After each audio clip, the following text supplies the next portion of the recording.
Hey, I want to go back to something. Did you have a chance to hear the leaked audio about Cantor?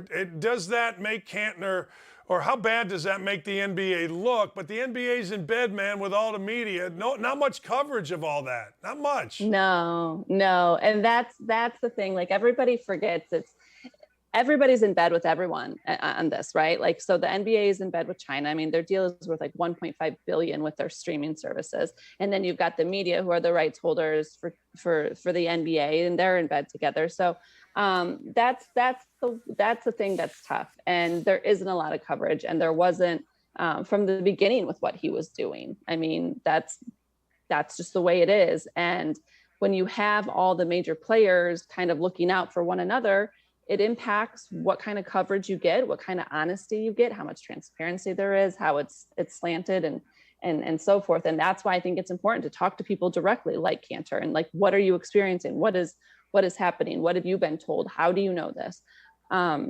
Because the majority of the media coverage is going to be tilted one way or the other based on their financial beholdings. And look, like that's kind of the name of the game in business. I understand that, like, but I just think there needs to be more transparency there. Like people need to realize the relationships that are at play and the mutual beneficial circumstances that are at play here. The NBA does well, ESPN does well. I mean, there's a cohesion there.